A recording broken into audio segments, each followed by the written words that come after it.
जब चाइना की जब भी बात करते हैं तो हम ये कहते हैं कि इसका सबसे स्ट्रांग पॉइंट जो है वो उसका अपना ट्रेड है। और ट्रेड की ही वजह से जो चाइना ने huge amount of revenue generate किया है। बट रीसेंट टाइम में जो चाइना के ऊपर एलिगेशंस लगे, specially in terms of spread of covid and all that, हमने देखा कि साउथ चाइना सी में काफी डिस्टरबेंस हुआ। I mean, for my viewers I would like to say that tell that there are number of countries which make a claim on the South China Sea. बहुत सारे country यानी Vietnam, Philippines, Malaysia, Taiwan, सब के सब कहते हैं कि ये इसमें हमारा शेयर है या फिर इस पे हमारा कंट्रोल है। And China says that the majority part of the South China Sea belongs to China. That is, it is in the Henan province. So my question is that what's so special in the South China Sea? Why the China is so much interested? इतना aggressive क्यों है इसको लेके? बहुत अच्छा सवाल है। Basically अगर आप देखेंगे कि दो चीजें हम इसमें जोड़ते हैं। आपने कहा कि एक्सपोर्ट लेड ग्रोथ है, ट्रेड है, and they talking about South China Sea also. आप सबसे इंपॉर्टेंट एंगल में बता दूं आपको कि चीन का जो सबसे हेल्दी ट्रेड है, healthy trade in the sense कि जो ट्रेड वॉर की वजह से हो या फिर किसी और वजह से हो, जो डिस्टेबलाइज होता है वो नहीं हुआ है, वो एक रीजन में, वो है south east Asia. ASEAN south east Asia बहुत सालों से, दशकों से चीन का व्यापारी मित्र रहा हुआ है और उसके बहुत अच्छे संबंध हैं। साउथ ईस्ट एशिया का जो बहुत सा ट्रेड होता है वो चीन के साथ होता है। अगर आप इसको थोड़ा और नजदीकी से देखेंगे तो उसमें कुछ पैटर्न्स हैं। अब चीन के ट्रेड के बारे में बताता हूं मैं आपको। जैसे मैं पहले बताया कि जब 1978-80 के बाद जब चीन ने ट्रेड किया, से इम्पोर्टेंट ये था कि जब चीन बढ़ रहा था तो सबसे इम्पोर्टेंट था कि चीन को नेचुरल रिसोर्सेज की जरूरत थी। अब वो ऑस्ट्रेलिया से कोल मंगाता है, चिली, पेरू से मिनरल्स मंगाता है, बॉक्साइट हो या फिर कॉपर हो, बाकी रशिया से कुछ ऑयल एंड नेचुरल रिसोर्सेज मंगाता है। सो 80 से चलता रहा कि नेचुरल रिसोर्सेज चाहिए। बाद में इंपोर्ट, टेक्नोलॉजी को इंपोर्ट करा गया, उसको यूज किया गया, चाइनीज इंडस्ट्रीज को बढ़ावा किया गया। अब ये सब चलते चलते जो चाइना का जो एक कैरेक्टरिस्टिक्स है, जो हम कहते हैं कि या फिर अलाइज किया जाता है कि एक्सपेंशनिस्ट है, तो ट्रेड को पकड़ के, ट्रेड को सेंट्रल फोकस में रख के China started expanding it's trade and its influence, it's cloud. अब चलते हैं चाइना साउथ चाइना सी पे, और ये तीनों मुद्दे हम जोड़ते हैं एक दूसरे को। साउथ ईस्ट एशिया के साथ व्यापार बढ़ रहा था, बाकी जो चीजें थी, मिनरल रिसोर्सेज थी, बाकी सब चीजें आ रही थी, जिसके लिए इंपॉर्टेंट स्ट्रॉन्ग रिलेशन होना जरूरी था। चाइना का अगर आप बाउंड्रीज देखेंगे तो उन्होंने most of the boundaries they have settled. अब दो चीजें हैं जिसकी वजह से China is very worried of, is one, continuity of supply in natural resources.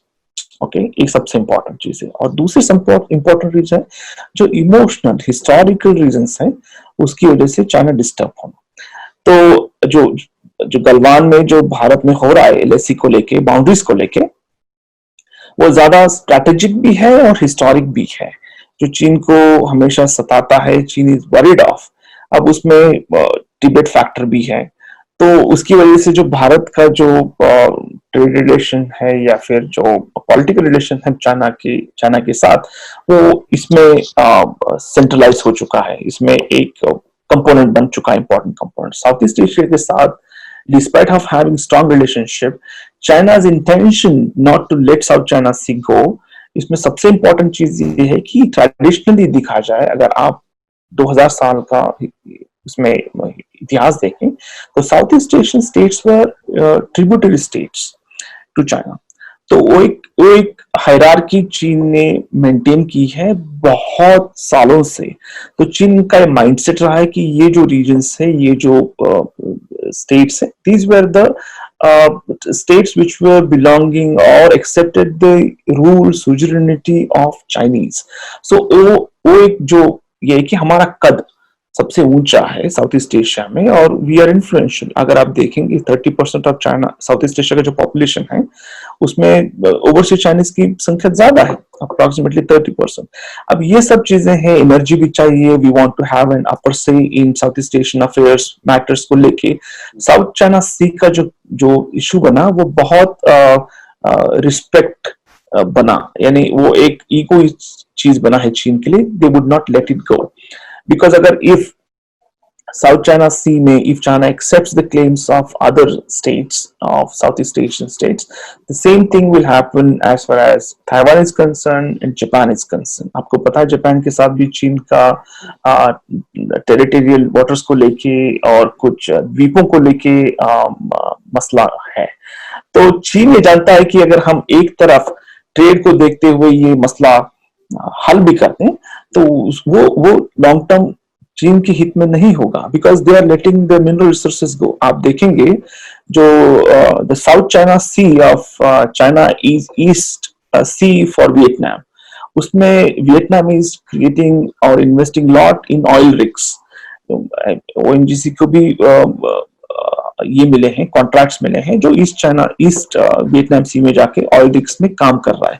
तो ये सब चल के ये जो रीजंस है, जियोपॉलिटिकल रीजंस है, reasons with regard to history है, reasons with regard to status है, China would never let South China Sea go that easily. और सबसे इंपॉर्टेंट चीज मैं बता के रखता हूँ आपको कि साउथ चाइना सी का जो रीजन है, that plays a very important role as per as the sea links को लेके हैं, जो सी ट्रेड को लेके जो इंपॉर्टेंट रूट्स हैं, दोस पास थ्रू साउथ चाइना सी। तो ये सब चीजें मैं आपको अभी बता रहा हूँ 2 मिनट में, आपको मैं महसूस करा रहा हूँ कि कितना इंपॉर्टेंट है। आप समझ सकते हैं कि चीन ऐसे रीजन्स को क्यों छोड़ेगा, क्यों दूसरों को अपना हक जताने देगा। So that is the basic reason why China shows so much of importance to the South China Sea conflict, or its interest in the South China Sea. Okay, Professor,